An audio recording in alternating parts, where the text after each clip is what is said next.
Hola, yo soy Horacio Pérez y esto es Investigando la Investigación, un podcast donde investigamos cómo investigan los investigadores, tanto en la academia, industria, independientes. Todo ello mediante entrevistas y debates abiertos, técnicas y estrategias para mejorar todas las partes del proceso investigador y, no menos importante, opiniones abiertas que espero llamen tu curiosidad y te hagan también reflexionar.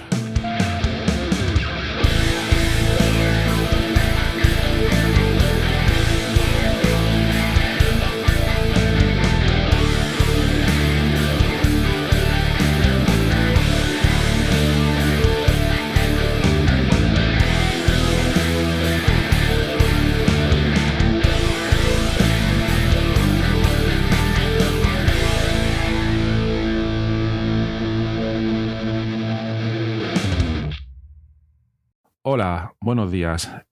Hoy tenemos un capítulo en el podcast, un capítulo especial donde vamos a hablar de unos resultados que hemos obtenido dentro del proyecto europeo REVER, en el cual estamos involucrados.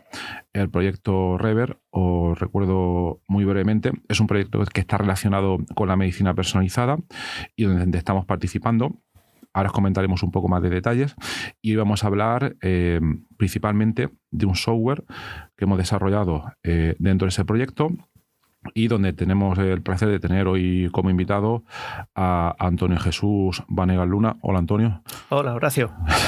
Muchas gracias por aceptar esta invitación a venir aquí a contar este maravilloso trabajo.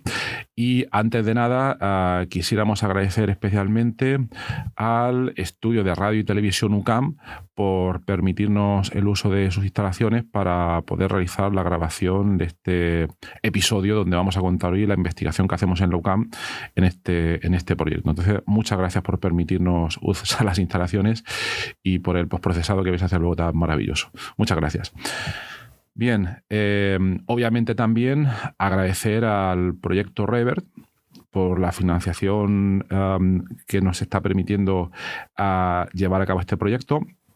No me voy a meter mucho más en detalle en comentar este proyecto porque lo hicimos en un episodio previo del podcast. Os pondré el enlace en las notas del programa, pero como comentábamos antes, muy brevemente sí que lo vamos a introducir un poco. La idea del proyecto es el desarrollo de métodos de Machine Learning interpretable para investigar en el contexto de la medicina personalizada en relación al cáncer. Entonces, es un proyecto en el cual están involucrados cerca de 10 partners de diferentes países y nuestro grupo de investigación dentro de la UCAM a lo que se dedica es al desarrollo de algoritmos, al desarrollo de software para procesar bases de datos que están utilizadas en este proyecto y obtener nuevos biomarcadores, nuevas reglas que sean interpretables. Ahora nos contará Antonio qué quiere decir todo esto, muy importante, que sean interpretables para que luego los médicos van a realizar un ensayo clínico donde todos los algoritmos que se van a generar aquí van a ir a un ensayo clínico. Es decir, las reglas, el análisis que estos realicen, de aquí se van a intentar obtener unas reglas que luego van a ser procesadas por los médicos y entonces ellos van a tomar una serie de decisiones para que más tarde se realicen pues esos ensayos clínicos con pacientes de cáncer y a los que se le administrará una serie de combinaciones de fármacos ya conocidos en el contexto del cáncer colorectal. Bueno, pues ya hemos introducido un poco el proyecto. Hoy vamos a hablar del software que hemos desarrollado para esta parte del proyecto. Ya os digo, si queréis conocer más sobre el proyecto, pues os remito a ese capítulo anterior. Y bueno, tenemos hoy a Antonio Jesús Vanegas Luna. Bueno, Antonio, ¿te puedes presentar un poco? Comentarnos quién eres, cómo has llegado aquí, cuáles son tus intereses, un poco de todo. Bueno, lo primero de todo, muchas gracias por la invitación a este episodio y a poder divulgar un poco lo que estamos haciendo en este proyecto. Bueno, pues yo actualmente soy docente e investigador en la UCAM. Imparto docencia en el grado de Ingeniería Informática y soy también investigador miembro del grupo BioHPC, de aquí de la UCAM, que tú bien conoces, Un poco. Y bueno, pues para llegar hasta aquí he pasado por diversas etapas en mi vida. Yo estudié ingeniería técnica en informática de gestión hace ya años. Una vez finalizado ese primer ciclo, pasé al segundo ciclo, a la ingeniería informática. ¿Dónde estudiaste ingeniería? En la Universidad de Murcia. Vale. Sí, las dos. Una vez finalizado el primer ciclo, pasé al segundo hasta completar la ingeniería informática. Y en ese momento, pues, bueno, decidí dar el salto al mundo laboral. Empecé a trabajar por diversas empresas de por aquí, de la región. Y perdona, ¿por qué decidiste dar el salto al mundo empresarial y no intentar dedicarte a docencia, etcétera? Bueno, supongo que son cosas de la edad. En ese momento el cuerpo no me apetecía, no me pedía estudiar más, me pedía trabajar. Y bueno, era un momento en el que también el trabajo en informática estaba en una etapa muy efervescente, muy emergente, había mucho trabajo y bueno, pues la verdad es que en ese momento me apetecía lanzarme al mundo laboral. Y como te decía, bueno, pues estuve varios años, bastantes años, trabajando por aquí, por Murcia, en diversas empresas, bueno, con proyectos para administración pública y tal. Y pues al cabo de unos años, pues cosas que pasan, llegaron las crisis, los problemas, surgió la oportunidad de salir fuera a trabajar. Y ahí fue cuando ya decidí dar el paso y dar el salto. Primero surgió un proyecto en Chile y bueno, pues me fui para allá unos meses. Estuve por allí trabajando. Fue bastante duro, muchas horas de trabajo, el cambio horario para hablar con la familia, todo un poco complicado, pero bien. Fue una experiencia muy enriquecedora, fue interesante. Y ya cuando volví ya no había oportunidad de seguir en ese proyecto y surgió otro de manera totalmente inesperada. Inesperada, que decir, totalmente al azar, sin haberlo buscado tú, te llegó a ti el proyecto, ¿no? Sí, bueno, yo buscaba trabajo de nuevo, pero surgió la oportunidad de trabajar para la Comisión Europea. Y sinceramente no apostaba yo mucho porque me fueran a elegir. Pero sí, finalmente tuve suerte. Fui a hacer un par de entrevistas y en septiembre del 2013, si no recuerdo mal, pues me llamaron, me dieron la oportunidad de unirme a la OIB. La OIB es la Oficina de Infraestructura y Logística de Bruselas. Tienen un departamento de informática pues, que se encarga de todas las tareas, ¿vale? Un departamento interno propio que se encarga un poco de llevar y de desarrollar aplicaciones que utilizan en esa oficina. ¿Vale? Aplicaciones del tema gestión de espacios, asignación de espacios en edificios, gestión de guarderías, que era en el que yo estuve trabajando bastante tiempo. Y bueno, pues di el paso y el paso duró casi 7 años. Fue un paso largo. Y bueno, la verdad es que allí participé en varios proyectos relacionados, como te digo, con el tema de la gestión de guarderías, aplicaciones de guarderías, cobro del importe a los padres y tal. Y la verdad es que fue muy chulo, una experiencia muy chula. Aprendí muchísimo. Y bueno, al final, pues bueno, lo que pasa, al final de casi 7 años dando vueltas por ahí, pues apetecía volver. Y perdón, Antonio, ¿qué fue lo que más te impactó en enseñanzas técnicas de lo que viste allí? No sé, ver otro ambiente de trabajo diferente al que puedes ver en España, porque como puedes comparar España con Chile y con Bélgica, ¿no? Sí. ¿Qué fue lo que más te impactó en términos positivos y negativos, si se puede saber?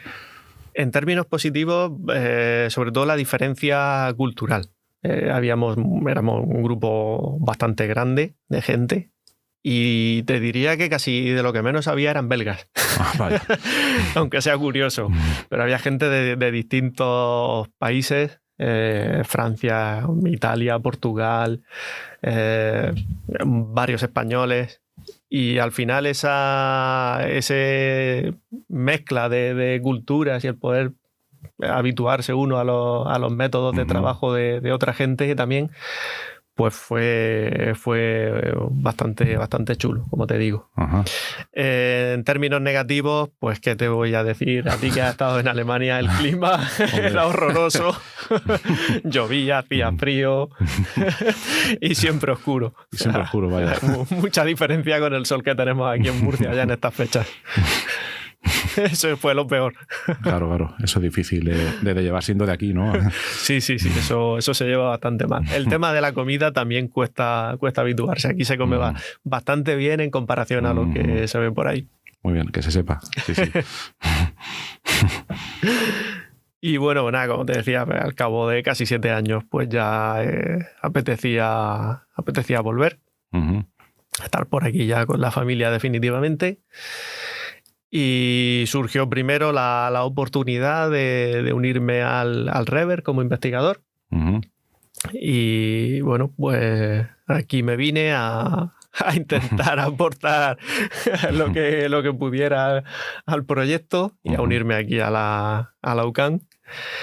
Y luego pues ya hace poco surgió también la oportunidad de impartir docencia y compaginarla con la investigación.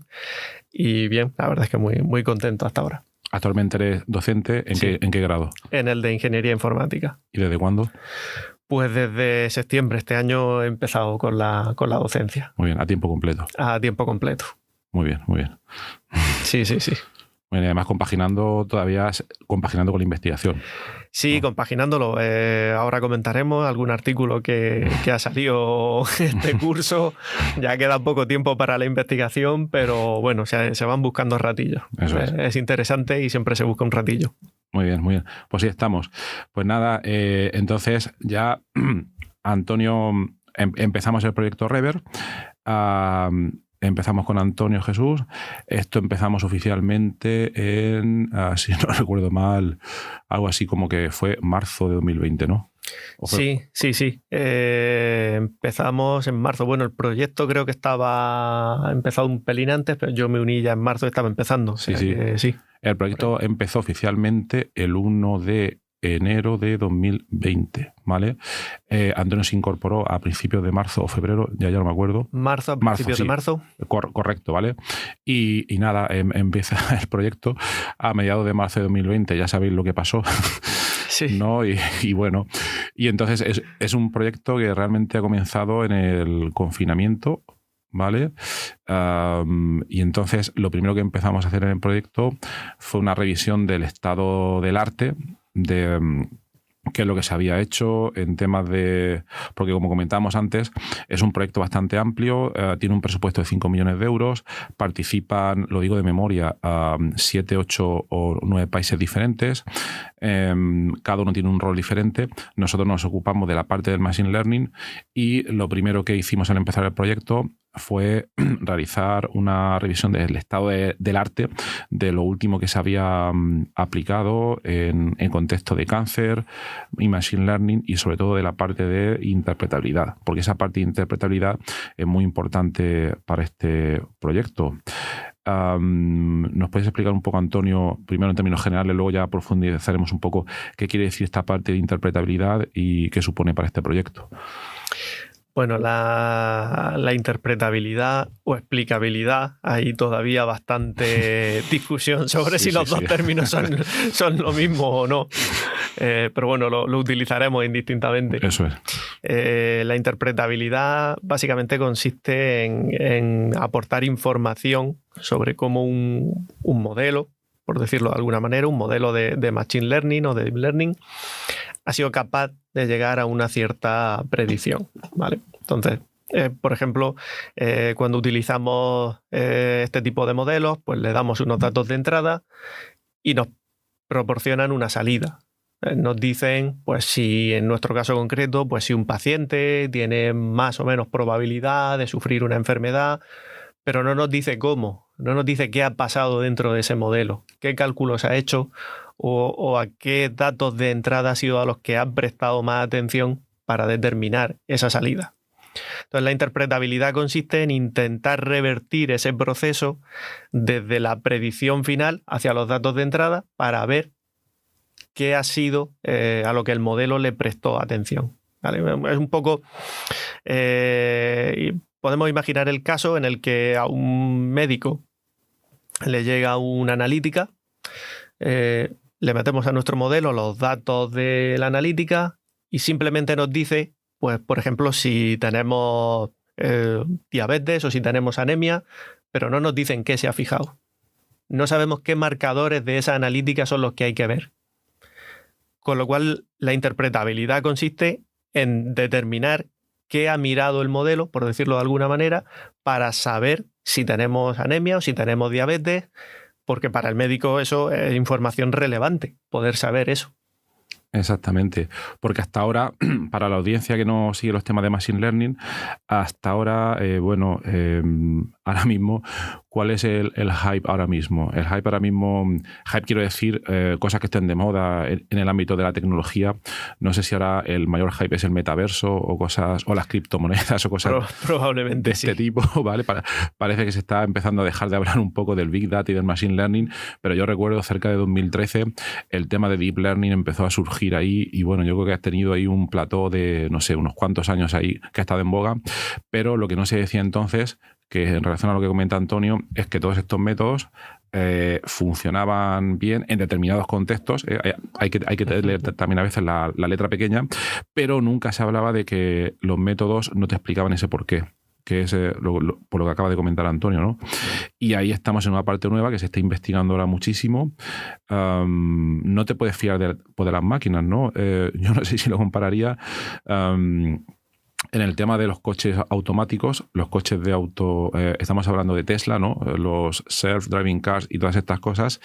Es muy importante entender por qué el coche, aunque se entrene con imágenes, toma ciertas decisiones por la repercusión que puede tener en la vida de las personas. Si el coche se equivoca, ¿por qué se ha equivocado? Para intentar mejorarlo, etcétera, etcétera. Y aquí estamos en un tema parecido en el contexto de que no es un algoritmo que va a jugar a videojuegos, sino que va a predecir un tratamiento farmacológico para personas, ¿vale? Y además debemos entender por qué lo dice el algoritmo, ¿no? Entonces es un tema importante. Y bueno, como comentábamos, primero hicimos esa revisión de la literatura en todo campo científico. Cuando te pones a trabajar en un contexto nuevo, muy definido, en un tema nicho, lo primero que tienes que hacer es no reinventar la rueda, ver lo que se ha hecho antes, ¿no? Y eso es... pues lo que hicimos, etcétera. Entonces, cuéntanos un poco, Antonio, ¿cómo fue el proceso qué es una revisión para la gente que no lo conozca? Porque estamos hablando de investigación, ¿qué es una revisión? ¿Cómo fue el proceso? ¿Cuánto duró? No sé, cuéntanos lo que tú quieras de ese artículo. Pues una revisión, como has comentado, como bien comentas, es buscar información, literatura de qué se ha publicado, qué se ha hecho ya, qué ha quedado por hacer, qué ha dado buen resultado, qué ha dado mal resultado, para intentar acabar aplicando lo bueno que ya se sabe y no reinventarlo e intentar evitar los errores que han cometido otros. Entonces nosotros comenzamos por la parte de búsqueda de modelos aplicados a cáncer en general, ¿vale? El Rever está centrado un poco más en el cáncer colorectal. Nosotros empezamos buscando aplicaciones del Machine Learning y del Deep Learning a casos de cáncer. Distinguimos... Sí. Una cosa, perdón, Antonio, porque has comentado una cosa interesante y la audiencia a lo mejor se lo está preguntando. Has comentado el Machine Learning y el Deep Learning, porque mucha gente lo asocia o lo asimila. ¿Cuál sería, en tu opinión, las diferencias? Porque esto es un tema de controversia. Las diferencias, ¿cómo ves esa separación entre Machine Learning y Deep Learning? ¿Y por qué? Bueno, esto es un tema que también lleva bastante discusión y hay muchas opiniones. Para mí el Machine Learning son métodos más estadísticos, por decirlo de alguna manera, métodos más matemáticos pero que tienen tienen una cierta base matemática clara detrás. Uh-huh. El deep learning es algo más complejo, más oscuro y está más centrado todo en la parte de redes neuronales y todas las variantes que hay de las redes neuronales, ¿de acuerdo? Uh-huh. Está más basado en simular el funcionamiento del pensamiento humano con neuronas, con conexiones, etcétera, y es más complejo, ¿vale? Uh-huh. También tiene una base matemática fuerte detrás, uh-huh, pero funciona de otra manera. uh-huh. Vale. No son el mismo tipo de modelos. Vale, y esa diferencia de funcionamiento, ¿qué implicaciones tienen? ¿Por qué? ¿Por qué hay esa diferencia de funcionamiento? ¿Y cómo afectan a la capacidad de predecir de esos métodos? Es decir, ¿hay algo que un método de Deep Learning pueda predecir que un método de Machine Learning no, o al revés? ¿O por qué? Porque tiene que haber una razón detrás de todo esto, ¿no? En teoría, los métodos de Deep Learning son útiles cuando la función, por decirlo de alguna manera, el patrón que se intenta buscar en los datos no sigue una estructura demasiado lineal. Uh-huh. El Machine Learning intenta buscar o suele encontrar patrones más o menos lineales, más o menos sencillos, por decirlo de alguna uh-huh. manera. Uh-huh. Mientras que el Deep Learning se utiliza para encontrar patrones más complejos, más ocultos en los datos. Además tiene variantes como por ejemplo las redes convolucionales, que sirven para trabajar con imágenes. Cosa que en el Machine Learning pues, es menos habitual encontrar, uh-huh. ¿vale? El procesamiento de imágenes, el procesamiento del lenguaje para encontrar patrones de texto, para generar texto nuevo a partir de textos previamente estudiados. Entonces son algoritmos más complejos para problemas más complejos que el Machine Learning no es capaz de solucionar. Uh-huh. Y ahora es un campo en plena ebullición, perdón, es un campo, sí. Porque hemos hablado antes de Tesla, a los coches automáticos, que bueno, yo no me lo creo todavía, es procesamiento de imágenes, básicamente es procesamiento de imagen puro, aunque yo también entiendo que, bueno, esto puede ser otro episodio, en realidad, entonces no nos metamos en eso, pero efectivamente lo que estás comentando del texto, no sé si habéis escuchado lo que está saliendo últimamente sobre GPT-3, WALL-D o WALL-E, o no me acuerdo cómo era, que es impresionante todos estos sistemas que generan texto automático. Bueno, una pasada, pero yo creo que la audiencia ya se puede hacer una idea de las grandes diferencias entre ese Machine Learning más clásico y todo el potencial que tienen estas técnicas, ¿no? Es impresionante. Vale, pues ya hemos explicado un poco y perdón que te cortara antes, vale, pues seguimos. Estábamos hablando de esa review. Bueno, sí, como decía, lo que hicimos fue identificar una serie de pasos frecuentes que se habían reportado en la literatura en los que se solía aplicar técnicas de Machine Learning y tal. Por ejemplo, pues predecir si un paciente a partir de unos ciertos marcadores puede o tiene probabilidad de desarrollar un cáncer, dado un tumor y a lo mejor un conjunto de imágenes, predecir cómo va a evolucionar ese tumor, uh-huh. Predecir qué conjunto de fármacos o qué tratamientos van a dar un mejor resultado en base a ciertos datos para un cierto tumor. En fin, dividimos la literatura en 5 o 6 fases en los que se suelen aplicar distintas técnicas y luego fuimos clasificando qué tipo de técnicas se aplicaban en cada una de esas fases. Como resultado encontramos pues, que hay técnicas como por ejemplo las redes neuronales o las máquinas de boosting, las máquinas de soporte vectorial también se utilizan mucho, incluso algoritmos de random forest que se utilizan bastante en casi todos los tipos o en todas las fases que nosotros distinguimos para aplicar ese tipo de técnicas relacionadas con el cáncer.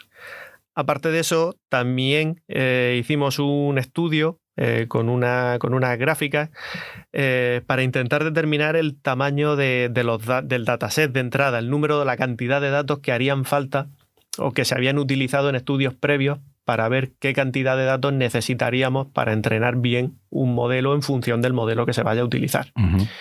Ahí también encontramos mucha diversidad, encontramos que había modelos muy específicos que a lo mejor con 100 muestras eran capaces de sacar unos resultados pues, más o menos interesantes. 1000, 10.000, entre 1000 y 10.000 datos de entrada había bastantes modelos que habían trabajado.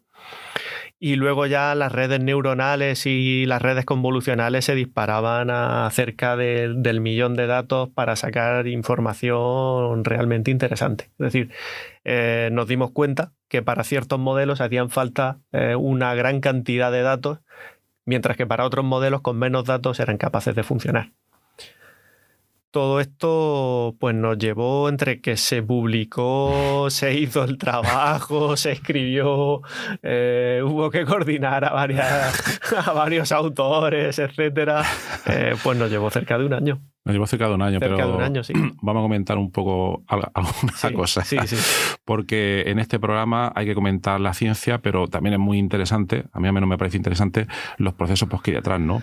Entonces, bueno, yo creo que escribir el artículo fueron 2 meses o por ahí. Sí, 2 meses o algo así, 2-3 meses fue. A tope, a tiempo completo, sí. ¿Vale? Entonces, hay gente de nuestro grupo de investigación, también hay gente de los partners del proyecto de Italia y también de Rumanía que participaron un poco en el artículo y demás.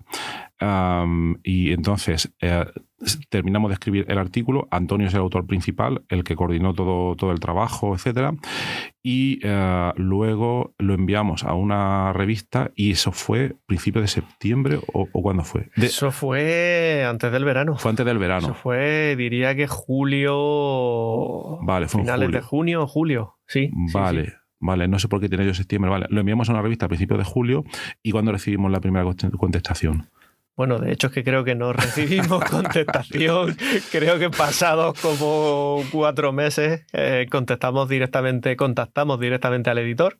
Vale. Es que lo he dicho, no es una pregunta irónica de estas que está esperando tal. Es que realmente pensaba que antes lo habíamos mandado a otro. Sí, efectivamente, pasaron unos cuantos meses. Contactamos al editor. El editor nos decía que estaba en revisión, creo que era lo que salía en el journal, pero realmente no había deadline para la revisión ni nos decía cuándo íbamos a obtener una respuesta ni nada. Nada, o sea... Pasaron varios meses y varios contactos con el editor antes de... Vamos, llegamos a contactar al editor. Sí. Entonces aquí 2 cosas. Lo digo porque a mí me parece interesante saber esta cosa. Está en la revista... Ahora diremos por la que está el editor principal de la revista y luego hay como una especie de panel editorial con varios editores que cuando tú envías un artículo, pues como hay mucho trabajo que hacer, pues el editor principal, que está más, el editor in chief, lo envía pues a cada uno de ellos y entonces ese coordina el proceso de revisión, etcétera.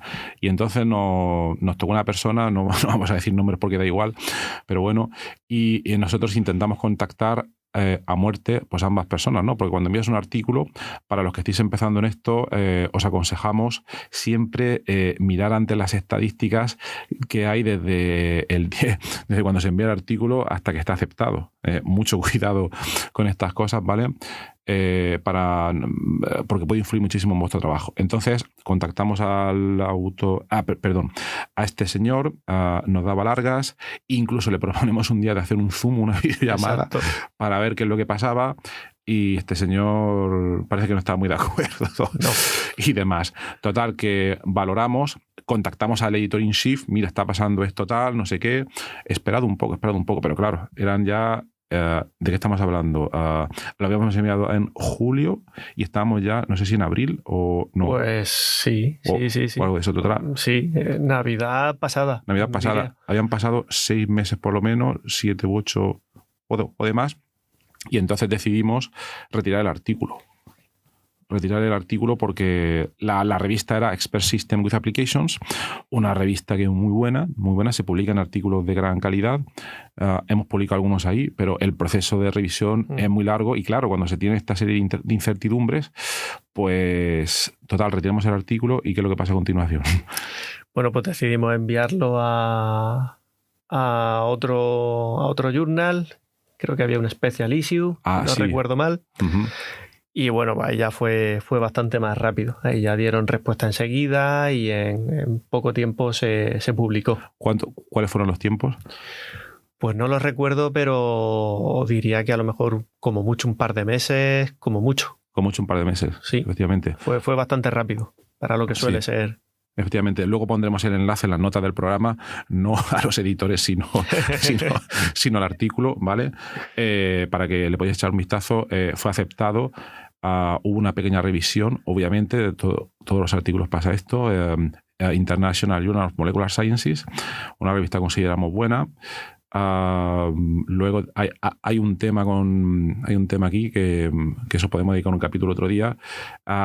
Esto está en la revista de la editorial MDPI. Sí. Es una editorial controvertida, pero bueno, nosotros pensamos que ahí se publican muchos artículos de gran calidad. Yo personalmente no entiendo por qué hay problemas con este tipo de revistas, pero se comenta, hay una leyenda negra por ahí, yo no lo sé, que a nivel de evaluación de la NECA, las revistas MDPI no están consideradas.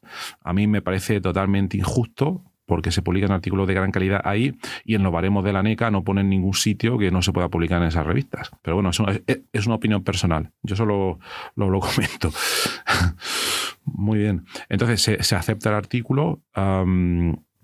¿Y cuáles son los siguientes pasos en el proyecto?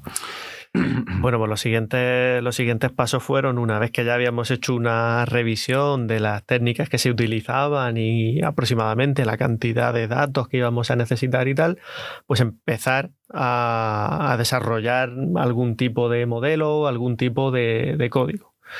Lo primero que hicimos fue buscar en esa bibliografía algún software que hubiese hecho algún trabajo similar. Buscamos un par de ellos e intentamos reproducir, más que reproducir, ejecutar el código que se daba. Normalmente este tipo de artículos, los que llevan código, vienen asociados a un repositorio de GitHub, por lo tanto te puedes descargar el código e intentar ejecutarlo. Digo intentar, porque no siempre es sencillo. Eso es muy importante. Eso vamos a comentarlo un poco para que se sepa. Sí, porque eran en estos dos papers estaban los dos el código en GitHub. Sí, estaban los dos y en principio había acceso también a los datasets que habían utilizado para ejecutar el código.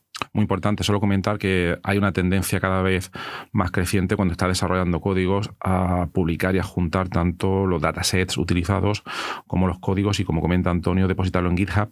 Lo hemos comentado en algunos episodios previos, pero bueno, sí, sigue. Bueno, pues eso. En principio buscamos un par de artículos, descargamos el código, intentamos ponerlos en funcionamiento, intentamos reproducir sus resultados. De hecho, contactamos varias veces con algunos con los autores de los artículos, llegamos a hablar en alguna ocasión. Sí, efectivamente. Esto es una parte, a mí al menos me parece bastante importante. Les propusimos una colaboración porque, claro, a veces pasa que leer el paper está muy bien. Además, son 2 pedazos de paper que pondremos luego los enlaces en las notas desde el programa, y luego grupo de investigación impresionante, vamos. Y ahí lo que pasó fue que, claro, nos ponemos a leer los códigos y tal, hay dudas y decimos, bueno, pues vamos a hablar con ellos. Ellos muy amablemente, también hay que decirlo, porque a veces la gente no responde, a veces responde. Aquí respondieron, se prestaron a hacer unas videollamadas. Estábamos en julio de 2020, si no me equivoco. Le hicimos todo tipo de preguntas, nos las respondieron muy amablemente y demás, y seguimos investigando en su código. ¿Y qué pasa a continuación? Bueno, pues intentamos ejecutar el código lo máximo posible. No todo el código fue posible de ejecutar, porque siempre, como digo, siempre que se pone código en GitHub hay algo que falta, o hay un dataset que se ha preprocesado de alguna manera particular y no se ha hecho disponible, sino que se da acceso al dataset original. En fin, surgieron una serie de problemas, y también a base de analizar el código y de intentar ponerlo en marcha, nos dimos cuenta de que estaban aplicados a un caso o a casos concretos, casos muy particulares, que eran los que se explicaban en sus papers. Entonces la idea nuestra pues era buscar algo, hacer un código más general, ¿vale? intentábamos tener una idea base, una línea de base para luego poder comparar nuestro código, pero en este caso pues, fue difícil porque eran códigos muy concretos para problemas muy, muy particulares. Sí.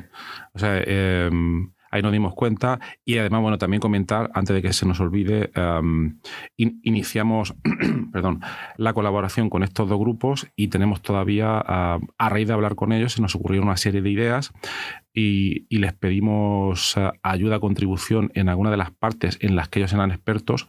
¿Por qué? Porque nosotros ahora mismo somos un grupo con experiencia y experticia en bioinformática estructural, pero para atacar este problema debíamos formarnos o tener conocimientos también en la parte de bioinformática de secuencias, donde tenemos poca, y ahí les pedimos ayuda a ellos y ellos, vamos, fenomenal, porque accedieron completamente a unirse al proyecto y ahora mismo tenemos un paper que tenemos a medias con uno de los grupos. Lo voy a comentar de memoria. Entonces, uno de los papers, que como os he dicho estarán las notas, los enlaces en la nota del programa, es Emmanuel Weissek, si lo he dicho bien, no sé si es Universidad de Torino en Italia, si nos escuchas, hola, y también Fabio Cumbo, que está ahora mismo de postdoc en algún sitio en Estados Unidos, y ellos habían hecho un repaso somero de método de Machine Learning con una pizca de interpretabilidad. Ahí la cosa empezaba, y sobre todo, muy, muy importante, que no lo hemos mencionado hasta ahora, pero hay que decirlo, en estas publicaciones, los datasets que se utilizan son grandes en el sentido de que un ordenador normal no los puede procesar, porque estamos hablando de temas de secuenciación, estamos hablando de una cantidad de columnas, o sea, para que os hagáis una idea, un Excel con 450.000 columnas, no sé cuántos miles de filas, y básicamente el ordenador peta, para que se entienda. Entonces esto hay que ejecutarlo en supercomputadores, y ahí también hay una fricción, una barrera, un problema que hay que resolver, etcétera. Y bueno, ahí tenemos una colaboración con ellos que esperamos tener el primer paper dentro de poco. Y el otro era Matteo Manica, de Instituto de IBM en Zúrich. Un trabajo pero brutal, impresionante, vamos, cosa mala, ¿eh? De hecho, con la IP del grupo tenemos apalabrado un próximo episodio del podcast para que venga, ya mantendremos informados. Vale, entonces ahí, como comentaba Antonio,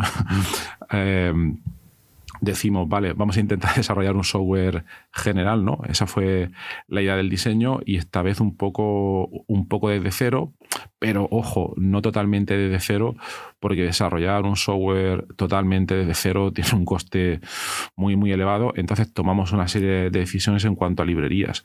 Vemos que lo que se está utilizando en el estado del arte es TensorFlow, Scikit-learn, PyTorch, pero al final nos decantamos por Scikit-learn y TensorFlow, creo recordar, y a partir de ahí empezamos a desarrollar el código. ¿Cuáles eran las ideas iniciales desde ese código? Bueno, la idea es que normalmente cuando uno busca artículos de este tipo, lo que encuentra es que alguien se ha desarrollado un modelo, un random forest, una máquina vectorial, una red neuronal, lo que sea, lo ha hecho, digamos, de manera aislada, y luego ha desarrollado una serie de modelos alrededor para compararlos con los mismos datos y poder demostrar que los resultados que ha obtenido son buenos. Eso implica que cada modelo que uno desarrolla tiene que desarrollarlo de manera independiente. Lo que nosotros queríamos era poder integrar todo esto en una sola herramienta para poder lanzar todos los cálculos sin tener que andar implementando un modelo concreto cada vez que quisiésemos lanzar con un dataset distinto. Automatizar el proceso al máximo. Exacto, automatizarlo al máximo. Para ello, uno de los problemas que hay es que la configuración del modelo muchas veces depende de los datos que tengas. No siempre es la misma. Entonces es muy difícil encontrar un modelo genérico que te funcione bien para todos los datasets. Y lo que se hizo fue aplicar lo que se llama un grid search, una búsqueda por rejilla, que consiste en probar distintas configuraciones de cada modelo, y al final se queda con la mejor configuración para los datos que se le han dado. De manera que cuando le pasas varios datos de entrada distintos, no siempre tiene por qué elegir la misma configuración del modelo. Entonces la idea era automatizar todo esto, hacerlo en una sola herramienta, poderlo lanzar por líneas de comandos, Porque, Antonio, para la audiencia que no lo conozca, ¿por qué tenemos el interés de hacerlo en línea de comandos y no en un maravilloso interfaz gráfico con botones? Pues sí, a eso iba. El problema que tienen estos cálculos normalmente es que suelen ser bastante costosos, bastante pesados. Y si además utilizas un dataset con bastantes muestras, pues suele ser también aún más pesado. Entonces lo que hacemos nosotros es dividir la información en distintas tareas y lanzarlos en clústeres de supercomputación para poder hacer cálculos en paralelo y reducir el tiempo. No ejecutarlo, digamos, en una máquina normal, que igual tarda 6 horas, pues se lanza en un clúster y en 30 minutos a lo mejor tienen los cálculos. Y aquí, perdona, vamos a meter un poco la cuña, porque hay que agradecer, nosotros siempre lo hacemos en los artículos, pero independientemente hay que agradecer a todos los centros de supercomputación a los cuales tenemos acceso y a los cuales hemos accedido para desarrollar este software, y entre ellos lo voy a decir de memoria, pero lo pondré también en la nota del programa, y como digo, siempre están en los agradecimientos desde los papers. Pero ahí primero agradecemos a Centro de Supercomputación y Bioinformática en Málaga, de la Universidad de Málaga, y especialmente a Darío Guerrero, que nos ayuda mucho. Incluso alguna vez hemos hablado por teléfono, porque también cada centro de supercomputación tiene sus características y algunas veces hay que afinar algunas cosas para que funcione ahí. Luego también tenemos el National Laboratory of High Performance Computing en Chile, al cual también tenemos acceso, y ahí saludamos a Ginés Guerrero. Un saludo, Ginés. Es el director del centro y también nos ayuda de manera maravillosa cuando tenemos algún problema. También tenemos acceso al Centro de Supercomputación en Poznan. Este centro fue uno de los que estuvo en el top 100 de los ordenadores supercomputadores más grandes del mundo en 2017, y bueno, es una maravilla. Aquí lo que pasa es que tiene acceso a tantísima gente que algunos días va suave, otros días no va suave, pero es normal porque hace muchísima gente. Muchas gracias también a este centro por permitirnos acceso. También tenemos acceso a los recursos de cómputo del ZCIEMAT. ZCIEMAT es, si no recuerdo mal, espero no decirlo mal porque lo estoy diciendo de memoria sin chuleta delante, Centro Extremeño de Tecnologías Avanzadas. Y CIEMAT es Centro de Investigación en Ciencia de Materiales, y ahí nos ayudan muchísimo también. Y creo que no sé si me dejó alguno en el tintero. Teníamos acceso también al Centro de Supercomputación de la Universidad de Tromsø en el norte de Noruega también, que bueno, ya no tenemos acceso porque lo han cerrado, y ahora han abierto otro que se llama Sigma, que está en la Universidad de Oslo. Entonces, muchas gracias también. No creo que nos estén escuchando, pero que lo sepan. Y perdona, Antonio. Bueno, pues nada, simplemente eso. Esa era la idea de hacerlo por línea de comandos para poder lanzar las tareas en un supercomputador y no tener que estar con el ordenador encendido, para entendernos, ahí esperando a que terminen los cálculos. Entonces así ganamos mucho en velocidad de ejecución, ¿vale? Entonces esa era la idea inicial, poder hacer una herramienta global con todos los modelos, y luego pues que admitía una serie de parámetros. Le podías lanzar los diferentes modelos, podías lanzar un modelo individual, pues podías establecer un dataset, la opción de lanzarlo en paralelo, y luego la idea final, que era lo también importante en el proyecto, es poder generar al final de ese entrenamiento y de esas predicciones información sobre la interpretabilidad, qué había pasado en esos modelos para que nos diesen esos resultados. Entonces, una vez que se entrenan los modelos y tal, pues nos da unas métricas para evaluar si son buenos o malos, y nos saca información de cómo ha llegado a esos resultados. Y todo esto es basado en la librería Scikit-learn y TensorFlow. Esas son las principales frameworks, pero luego también comentamos al principio que por una parte la intención era desarrollar algo no desde cero, porque no hay que reinventar. Muchas librerías hacen ya cosas, es decir, nosotros no nos vamos a poner a programar un random forest porque ya Scikit-learn, por ejemplo, te permite hacerlo, y mucha gente confía ya en estas librerías. También hay que tener en cuenta, para los que estéis en esto o queréis empezar, es muy importante que todas estas herramientas o librerías de otra gente que utilizas que tengan un soporte, ¿no? Y entonces en la comunidad hay una comunidad en torno a Scikit-learn, a TensorFlow. Luego en sitios como Stack Overflow te pueden resolver dudas, normalmente, algunas veces y algunas veces no, porque hay de todo, ¿no? Pero quiero decir, no es una librería cerrada que ha hecho un programador independiente que te la juegas ahí, sino que son librerías que tienen pues una adopción bastante alta, y aunque yo también creo que esto va por modas, no sé lo que pasará en 4 o 5 años, no lo sé. Si sale otra mejor, pues dejarán de utilizarse, ¿no? Pero muy bien. Y luego teníamos, estabas comentando la interpretabilidad. Sí, el tema de la interpretabilidad, pues la idea también era añadir, sacar información de qué había pasado dentro. Entonces empezamos a investigar sobre el tema, qué métodos se solían utilizar, qué se podía hacer, cómo se podían graficar. Y ahí fue cuando llegamos al libro Machine Learning Interpretable de Christoph Molnar, una obra de referencia ahora mismo en el tema. Sí, sí. Y la verdad es que fue de muchísima ayuda porque explica bastante bien, con ejemplos bastante sencillos, bastante cercanos, los tipos de métodos de interpretabilidad que hay, cómo se pueden hacer, en qué consisten, cuál es la idea detrás de ellos. Y entonces pues decidimos implementar varios para ver qué diferencia había entre uno y otro. Sí, este señor es un crack. O sea, como comenta Antonio, ese libro de referencia ha sido el primero te explica de manera amena, aunque hay matemáticas ahí y cosas. No es un libro de cabecera para la cama, ¿no?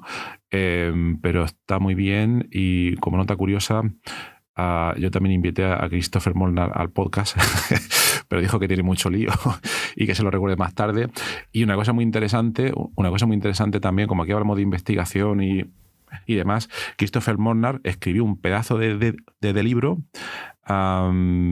pero lo hizo en su tiempo libre mientras hacía un máster en no recuerdo qué.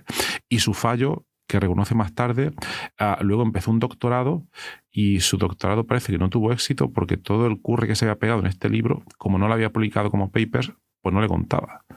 O sea, es impresionante, ¿no? Quiero decir, a veces nunca, como no sabe, aunque tampoco sabía el hombre por dónde iba a tirar. Pero bueno, vale, entonces leemos el libro de Christopher Molnar, que es una pasada, lo recomendamos a todos los que estéis en este campo, y entonces implementamos, buscamos en diversas librerías, ¿no?, varias de las técnicas que él mencionaba como clave en el contexto de Machine Learning interpretable. ¿Nos puedes comentar, Antonio, un poco de estas técnicas? ¿Cuáles son las más importantes o relevantes? Pues empezamos con una de las más sencillas, que es la permutación de características. Como comentabas tú antes, ya hay librerías que hacen implementaciones concretas de cada una de ellas. Y bueno, pues esta era la que solía aparecer en ese momento como la inicial, por decirlo de alguna manera. Empezamos a ver los resultados y siguiendo el libro, pues aparecieron otras que también tenían muy buena pinta. Aparecía, por ejemplo, Lime. Lime, lo bueno que tiene sobre todo es que te da unas gráficas que son bastante claras. Va con colores. Bueno, en el paper de Sibila aparece algún ejemplo. Te aparecen incluso los valores límite para cada característica, para saber qué rangos tiene. Es decir, ¿cuál sería así para la audiencia? Es un poco complicado de explicar, y es curioso porque estamos hablando de Machine Learning explicable, pero explicar las técnicas no es sencillo, ¿no? ¿Cuáles serían las ideas principales de Lime? El Lime fundamentalmente así, y es muy sencillo y es muy simplificado. Lo que hace es que coge un modelo que se le pasa e internamente intenta construir lo que se llama un modelo interpretable para poder extraer las reglas y ver cómo va evolucionando ese modelo, cómo va variando las predicciones el modelo original en función del modelo interno, ¿vale? Uh-huh. De manera que el modelo interno es el que es interpretable y es el que te va a dar la salida al final. Uh-huh. Una cosa, al hilo de esto, una cosa que se comenta en el libro de Molnar es precisamente que hay dos grandes tipos de métodos de interpretabilidad. Los que son modelos inherentemente interpretables, tipo árboles de decisión, random forest, boosting. ¿Por qué sería un árbol de decisión inherentemente interpretable? Un árbol de decisión es interpretable simplemente porque al final lo que te da la salida es un árbol que se puede graficar muy sencillamente, donde hay una raíz. Te dice, si esta característica tiene este valor, sigue por la rama izquierda. Si no tiene ese valor, pasa a la rama derecha. En la rama izquierda o en la derecha, vuelve a comprobar otra característica con otro valor y así te va guiando en la búsqueda en forma de árbol. Es muy visual hasta llegar a la predicción final. De manera que con unos datos de entrada, pues simplemente hay que ir leyendo el árbol y ver si en cada paso voy a la rama izquierda o a la derecha. Uh-huh. Entonces, tenemos por un lado este tipo de modelos y por otro lado tiene lo que llaman métodos agnósticos al modelo. Son métodos que funcionan en principio con cualquier tipo de modelo, ¿vale? Y que van dando una interpretación ejemplo a ejemplo, muestra a muestra, de cada uno de los datos que se le pasan. ¿De acuerdo? Es decir, si yo inicialmente tengo 1000 muestras, decido entrenar con 800 y probar mi modelo, probar cómo de bueno es mi modelo con 200, me va a dar este tipo de métodos, entre los que está el IME y otros que ahora comentaremos, me van a dar 200 explicaciones distintas a cómo se ha llegado cada una de las predicciones de cada uno de los 200 ejemplos que yo tenía inicialmente. Entonces, está muy bien porque se puede ver caso a caso qué decisión se ha tomado en cada situación. ¿De acuerdo? Efectivamente. ¿Y esto por qué lo hacemos en el proyecto Rever? Claro, estaría relacionado con los pacientes, ¿no? Claro, aplicado al proyecto Rever, pues sería dado un dataset de pacientes de cáncer colorectal, voy a entrenar mis modelos con un porcentaje alto de pacientes y voy a intentar validarlo con el resto de pacientes. Entonces, para cada uno de esos pacientes de validación, me daría, pues por ejemplo, cuál es la probabilidad de sufrir cáncer o cuál es el mejor tratamiento que puede funcionar a ese paciente y por qué ese tratamiento se ha determinado que es el mejor. Puede variar de un paciente a otro. Claro. La explicación me la va a dar el método de interpretabilidad local que utilice, sea Lime, sea los gradientes, sea Shapley, sea... Bueno, pues implementamos varios, hay 5 o 6 implementados en Sibila. Ajá. Muy bien, muy bien. Y otra cosa importante, yo creo, aquí está comentando Antonio, se entrenan los modelos, luego se obtienen las reglas, etcétera. Bueno, claro, hay que comentar que esto no siempre es tan sencillo, no es darle un botón, porque aquí hay una serie de problemas, ¿no? Uno de ellos sería, a veces, ya hay un capítulo previo del podcast comentando estas cosas, si los datos que tenemos para estos modelos hay que entrenarlos, hay que darles de comer, ¿no? Para que lo digieran. Si tenemos poca comida para darles, no van a digerir bien y no van a generar esos modelos que necesitamos. Entonces, normalmente necesitamos, por una parte, gran cantidad de datos y luego que esos datos estén suficientemente ordenados, por decirlo de alguna manera. Sí, simplemente un resumen. Y ahí también ha habido un curre, ¿no? Por las primeras bases de datos, que lo comentaremos luego más tarde. Entonces, tienes que tener gran cantidad de datos y luego que el modelo funcione bien, porque no siempre sucede. Y luego, además, que las técnicas de interpretabilidad funcionen. Es decir, este es un proceso propenso a muchos factores de error, que siempre hay que tener mucho cuidado y estamos pendientes para que todas las partes del proceso, depuración de los datos, procesado en los supercomputadores, interpretación de esos datos y luego además todas estas técnicas que las presente en un informe o en unas gráficas, como comentaba Antonio, de una manera lo suficientemente clara, porque luego se las tenemos que dar a los médicos. A los médicos no le vas a pasar un Excel, les tienes que pasar ya las reglas todas digeridas para decir, oye, ¿qué te parece, no? Entonces, todo esto se ha implementado en este software que estamos comentando, se llama Sibila. ¿Por qué se llama así, Antonio? Bueno, había que elegir un nombre, para el software, y como al final lo que se trata es de predecir una salida a partir de unos datos de entrada, pues bueno, Sibila era un personaje de la mitología griega y romana que precisamente era conocido porque era capaz de predecir el futuro. Era a quien se le iba a preguntar qué iba a ocurrir. Entonces, bueno, pues es un poco lo que hace nuestro Sibila. Se le dan unos datos de entrada y una vez entrenado es capaz de predecir con nuevos datos que no ha visto antes qué va a pasar, qué le va a pasar a ese paciente en función de lo que le estemos preguntando. Y ahí tenéis, bueno, lo tenéis en las notas del programa, está enviado el paper a una revista. Bueno, por una parte, el código está disponible. ¿Cómo está disponible? El código está disponible en el GitHub del grupo BioHPC, ¿vale? ¿Qué es un GitHub para la gente que no sabe estas cosas? Es un repositorio, un sitio donde se pone código fuente de aplicaciones accesible a quien lo quiera descargar. Hay una cuenta que es del grupo BioHPC, donde tenemos distintas herramientas, y una de ellas, ahí se puede encontrar el código de Sibila para descargarlo y bueno, ponerlo en marcha y contribuir quien quiera contribuir. Claro, esto es muy interesante. Está la filosofía, bueno, por una parte, los proyectos H2020, los proyectos europeos, tienen la política de que debes publicar todos los resultados en abierto.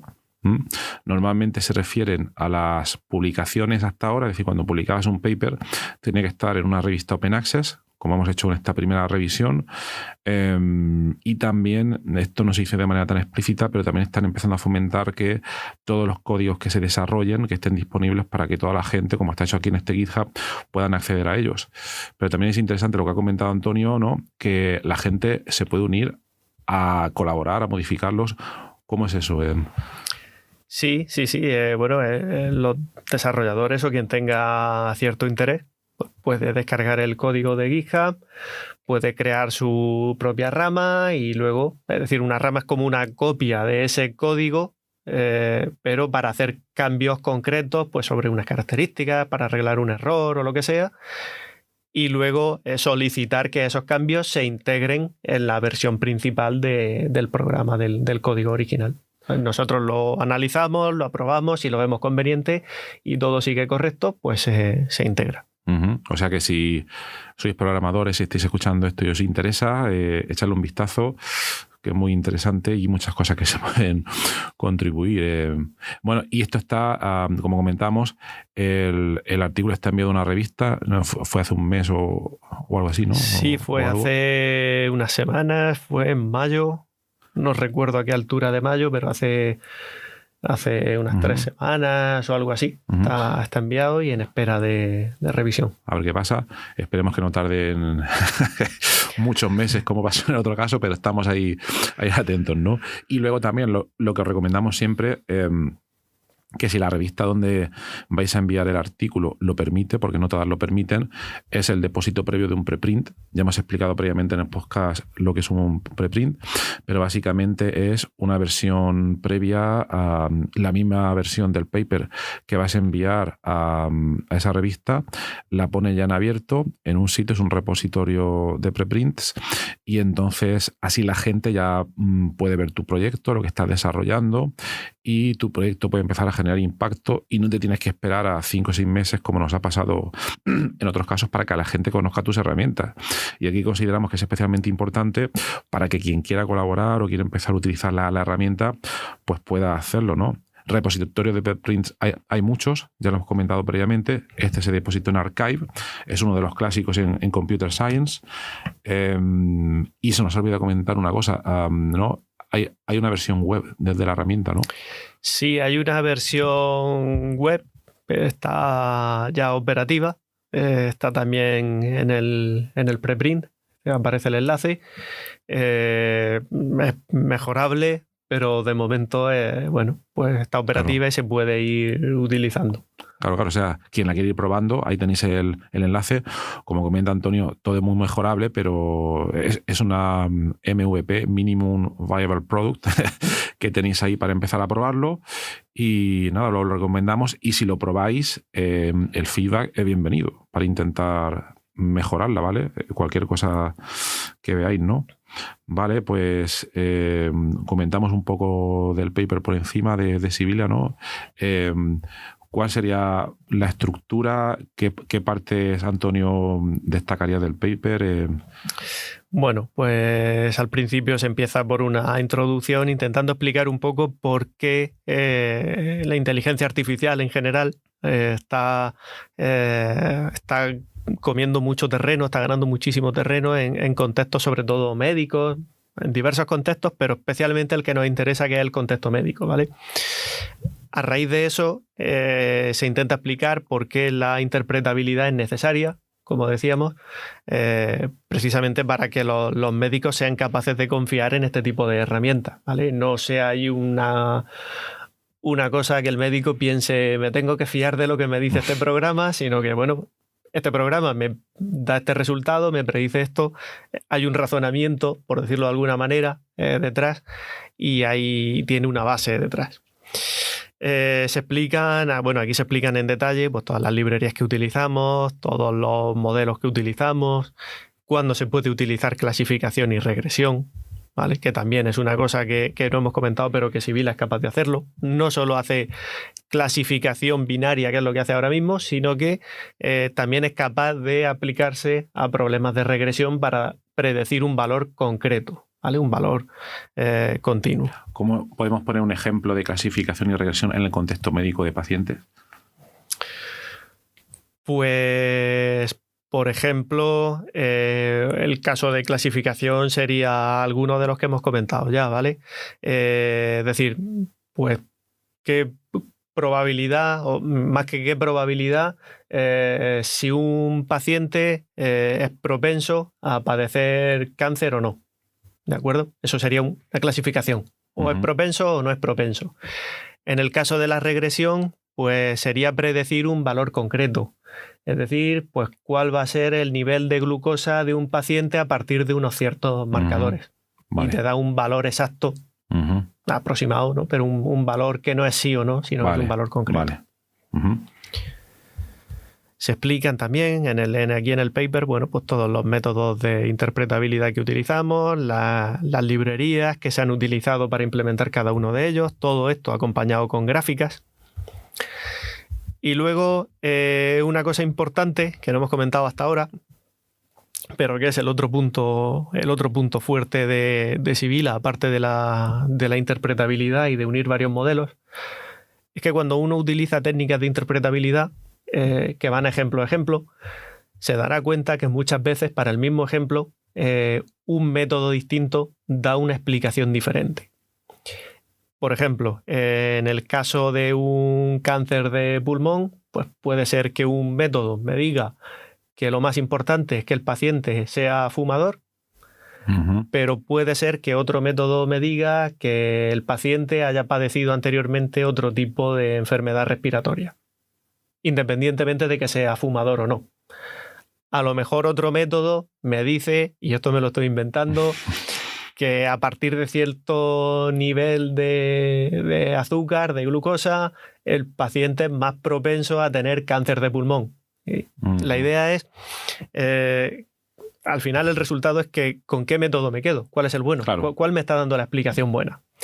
Y para eso lo que hemos hecho ha sido implementar lo que se llama la técnica del consenso. Es decir, cogemos todos los resultados, todas las explicaciones de todos los modelos y todos los métodos de interpretabilidad que tenemos, los combinamos y lo que hacemos es dar una explicación global de esos modelos para ese dataset. De manera que si al final un modelo pues, me dice que que ser fumador tiene una importancia de 100, pero los otros modelos me dicen que tener glucosa o tener azúcar tiene una importancia de 4, o tener enfermedades respiratorias tiene una importancia de 10, pues el 100 pese mucho más que el 10 y que el 2. Por lo tanto, en términos globales, lo importante es ser fumador o no.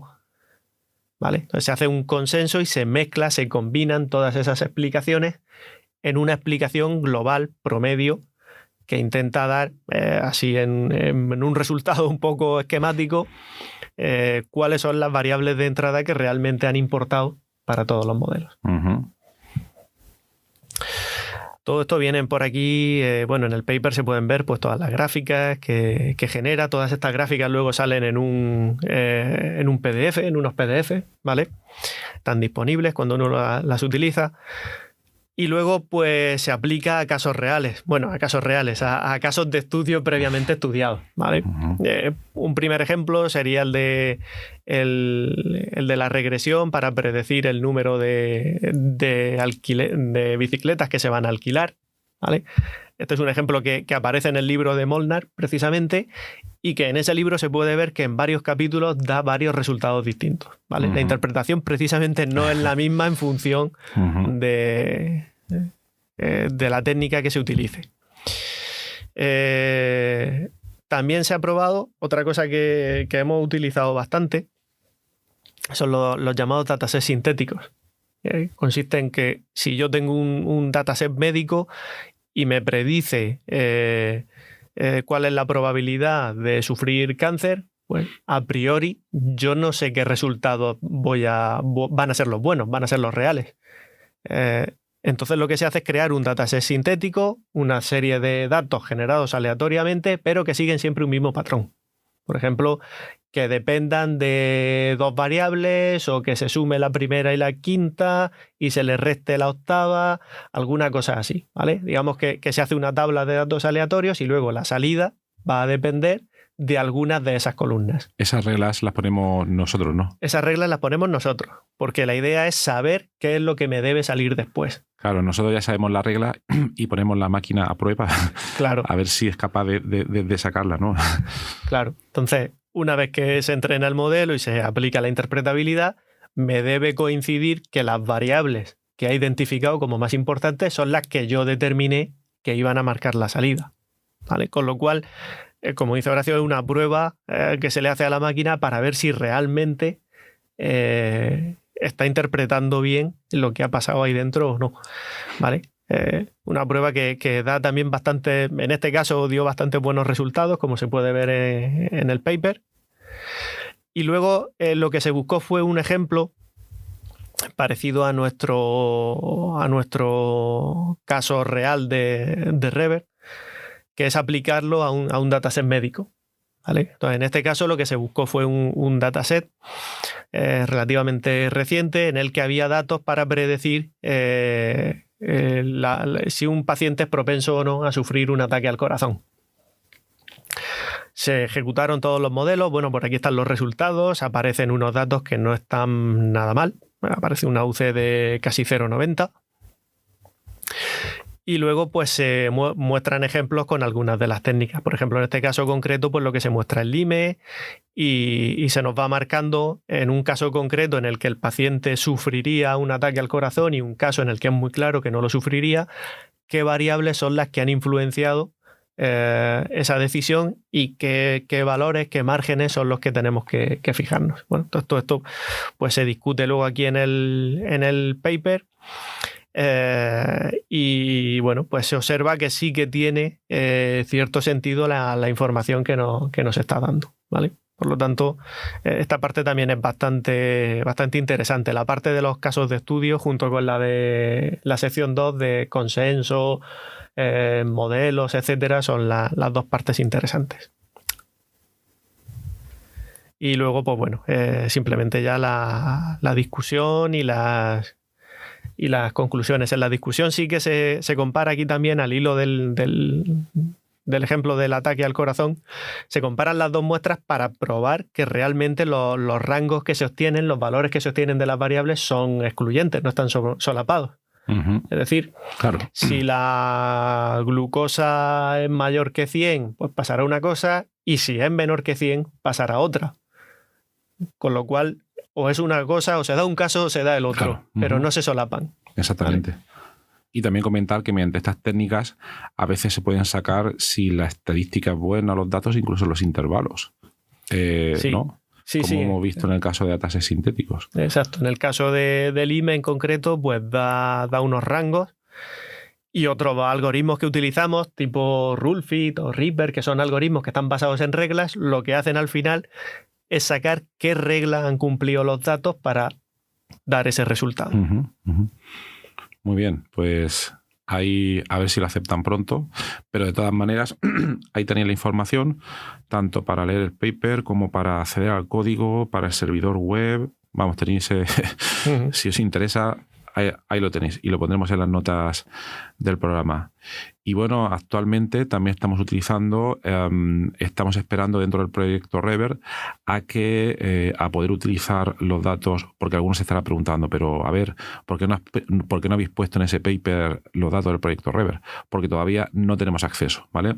El COVID ha hecho mella en este proyecto, no en nuestra parte porque es computacional, pero muchos de los hospitales y laboratorios que participaban y que tenían que recolectar datos, etcétera, han estado parados gran cantidad de tiempo por temas de seguridad, etcétera. Y bueno, esperamos, hemos recibido noticias de que probablemente empecemos a recibir los datos a finales de este mes de junio ya para empezar a procesarlos y a comentar los resultados en cuanto antes para que los médicos empiecen a recibirlos y empezar ya la parte de ensayos clínicos, ¿no? Y al mismo tiempo, bueno, también lo estamos aplicando a otros conjuntos de datos.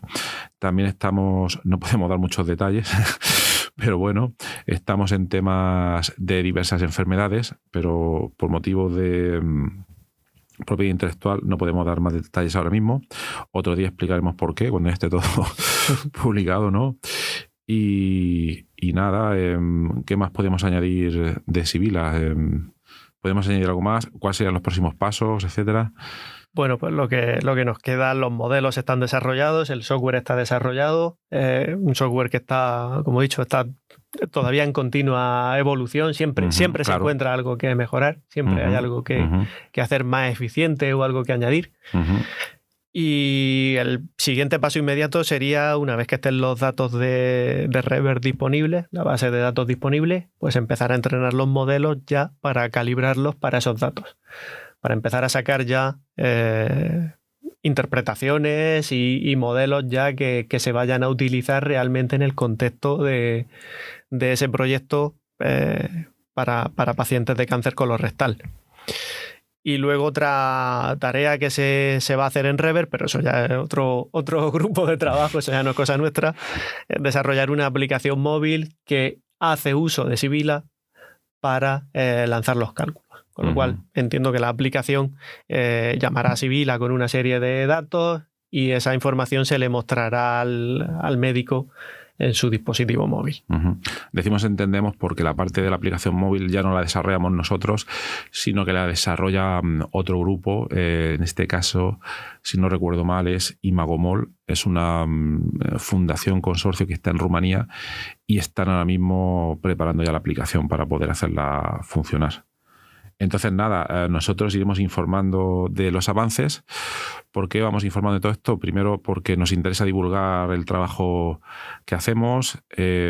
También el programa Horizon, el programa Che 2020, también te pide que disemines, difundas, divulgues el trabajo. Entonces, bueno, aquí lo estamos haciendo, ya para que lo sepáis.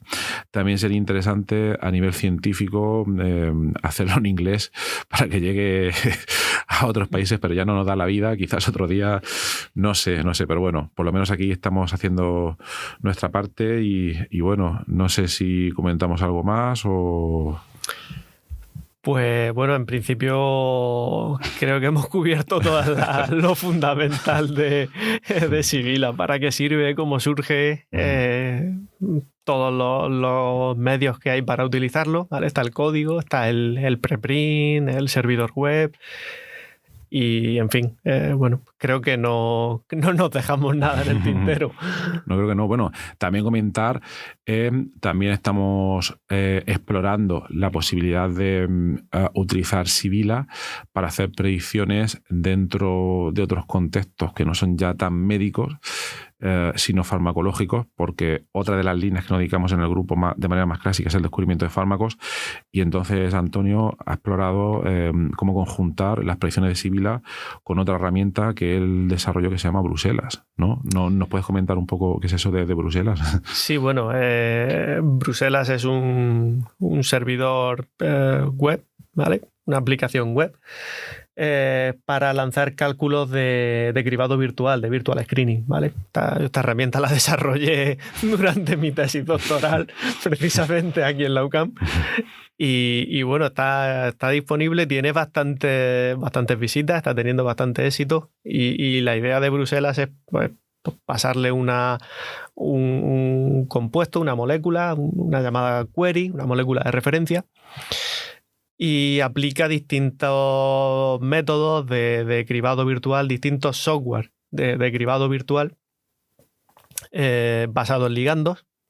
Está centrado en los métodos basados en ligandos para cribar distintas bases de datos. De manera que el usuario puede cribar una base de datos propia, puede cribar bases de datos más grandes como DRAGBAN o Kenviel, y puede combinar distintos programas, distintas maneras de obtener ese tipo de similitud. Consenso, hace consenso. ¿Vale? Con lo cual se hace un consenso. De hecho, cuando termina el cálculo, que va también a un clúster de supercomputación para intentar que tarde poco, normalmente no tarda mucho, en una media hora o así suelen estar los resultados, media hora, una hora. El usuario recibe un enlace para acceder a la aplicación y en esa página de resultados puede ver la similitud global que se ha calculado con el consenso, pero también puede ver la similitud parcial que ha obtenido cada uno de los distintos programas que ha seleccionado. De hecho, se le permite al usuario, uno de los parámetros que tiene es elegir la función de consenso que quiere aplicar. Con lo cual, bueno, pues bastante, ya digo que está teniendo bastante aceptación y ya hay varios trabajos que la citan. Genial, genial. Y ahora mismo una idea sería unir Sibila con las ideas de Bruselas, aunque a lo mejor no se puede comentar mucho ahora, ¿no? Pues es una idea que está por ahí en mente, no está todavía muy definida, pero yo creo que al final sí que se podrá combinar de alguna manera. O enlazar Bruselas con Sibila, o primero Sibila y luego Bruselas, pero estamos ahí dándole vueltas. Ahí estamos. Muchas cosas. Muy bien, Antonio. Pues yo creo que lo dejamos aquí. Ya llevamos un rato y creo que se ha comentado por lo más importante, tanto del trabajo de Antonio, del proyecto Rever y sobre todo de Sibila. Pues nada, Antonio, muchas gracias por venir aquí a contar las cosas. Y nada, y gracias a vosotros por estar ahí y escucharlo. Toda la información la tenéis en las notas del programa. Cualquier cosa ya sabéis que lo podéis comentar. Y bueno, si empecéis a utilizar Sibila y tenéis dudas, también voy a poner el enlace. Tenemos una comunidad de Discord en cuanto a las cosas que hacemos en el grupo de investigación, y ahí esa comunidad también está teniendo éxito. Es una comunidad en habla inglesa principalmente, por temas de hacer la investigación más universal. También tenemos algún canal en español, pero bueno, y ahí podéis también ir a preguntar cosas.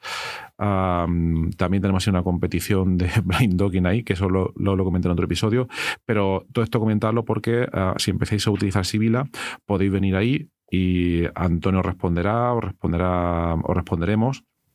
Y nada, nuestro interés es que el programa avance, el feedback es muy bienvenido, y nada, muchas gracias por estar ahí y hasta luego. Adiós, Antonio, hasta luego. Adiós, Horacio, gracias.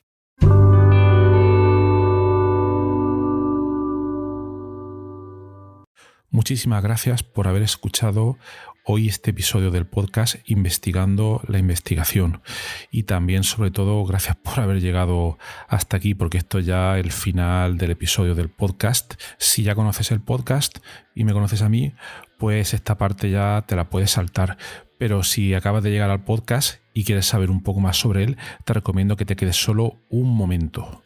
En primer lugar, te voy a comentar quién soy y a qué me dedico. Mi nombre es Horacio Emilio Pérez Sánchez, a veces lo abrevio como Horacio Pérez, y soy de formación químico computacional.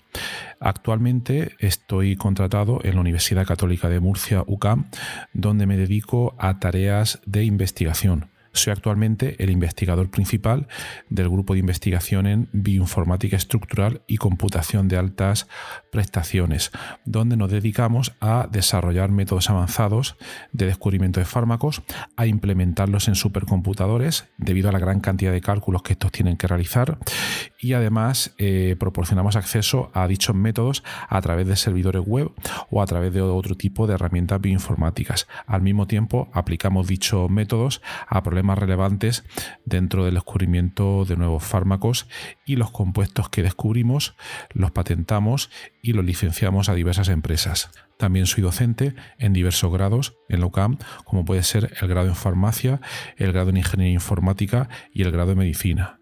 También trabajo por cuenta propia como autónomo, y ahí tengo 3 líneas principales de actuación. Una de ellas consiste en la asistencia o mentoría en temas de investigación académica e industrial, donde te ayudo a responder a las siguientes preguntas. 1. ¿Cómo conseguir que tus artículos científicos sean aceptados en revistas de alto impacto? 2. ¿Cómo conseguir que tus proyectos de investigación obtengan financiación en convocatorias competitivas nacionales e internacionales? 3. ¿Cómo gestionar eficientemente tus proyectos de investigación actuales para conseguir los objetivos propuestos? Y 4. ¿Cómo incrementar tu productividad como investigador y disminuir tu estrés? También ofrezco servicios de asistencia en bioinformática estructural respondiendo a las siguientes preguntas. 1. ¿Cómo descubrir compuestos bioactivos en diversos contextos, tanto farmacológicos, nutracéuticos o agrícolas, etc.? 2. ¿Cómo proponer y validar modelos moleculares para sistemas biológicos? 3. ¿Cómo acelerar drásticamente la ejecución de cálculos complejos y costosos? Y 4. ¿Cómo permitir que usuarios con conocimientos informáticos mínimos puedan acceder y sacar rendimiento fácilmente a herramientas científicas complejas? Y por último, también me dedico al desarrollo de diversas herramientas de software para temas de productividad, los cuales iré informando durante los diversos episodios de este podcast. En cuanto al podcast, como podéis hacer quizás una idea si habéis llegado hasta aquí y habéis escuchado alguno de los episodios, mi intención e interés es divulgar la investigación que se hace en muy diferentes contextos, tanto a nivel académico como a nivel industrial, porque el tema de divulgación académica e industrial pienso que no se le da la suficiente importancia, y también el trabajo que realizan investigadores autónomos y diversos colectivos. Además, doy especial hincapié en el tema de la bioinformática estructural a la hora de divulgar también la investigación que realizamos en nuestro grupo. Por otra parte, también tratamos temas de productividad y todo tipo de herramientas que nos puedan ayudar a mejorar todos los procesos necesarios para poder realizar una investigación en condiciones y con un rendimiento adecuado. Si escucháis el primer episodio del podcast, que es en realidad el tráiler, ahí tenéis algunos detalles más, pero bueno, esa sería la idea principal. Por último, también quisiera mencionar que tenemos una comunidad de Discord organizada en torno al podcast. En la mayoría de las notas del programa, de los episodios, tienen los detalles para acceder a esta comunidad. Y es muy interesante porque ahora mismo tenemos unos 100 y pico de usuarios, de oyentes, que se conectan a la comunidad de Discord, y de ahí surgen diferentes conversaciones. Y, por ejemplo, algunos episodios, como digo de memoria, el de ciencia de datos, el de la investigación en ciencia de datos, es uno de los que surgió ahí, pero también ha servido para que oyentes hayan realizado dentro de esta comunidad de Discord nuevos contactos a la hora de exponer intereses similares en temas tanto de investigación como de productividad y de diversos países de habla hispana. También me gustaría decirte que si te ha gustado el podcast, te agradecería muchísimo si lo pudieras sugerir a amigos, contactos que pienses les pueda llegar a interesar, o compartir a través de múltiples plataformas, ya sean las redes sociales, mensajería, WhatsApp, Telegram, Discord, etcétera, emails o cualquier otro medio. Asimismo, también ayuda mucho si en las diferentes plataformas donde se puede escuchar el podcast, como Spotify, Apple Podcasts, iVoox, etcétera, nos puede dar ahí 4 estrellas, 5 estrellas, etcétera, lo que tú veas necesario. Pues todo esto al final ayuda a que el podcast llegue a más gente. Y por último, si quieres ayudar a esta idea, si quieres ayudar al podcast económicamente, te agradecería que te suscribieras a la versión premium del podcast. Tienes los detalles en los enlaces de las notas del programa, o puedes ir directamente a Anchor FM/Horacio-PS, y ahí tienes todos los detalles. Y bueno, aquí se termina esta outro del podcast, un poco larga, pero me parecía necesaria para todos aquellos que lleguéis por primera vez. Y nada, de verdad, muchísimas gracias por escucharme y espero que os interesen los temas y que todo este contenido pueda ser beneficioso para todos los que lo escucháis. Muchas gracias y hasta otro episodio.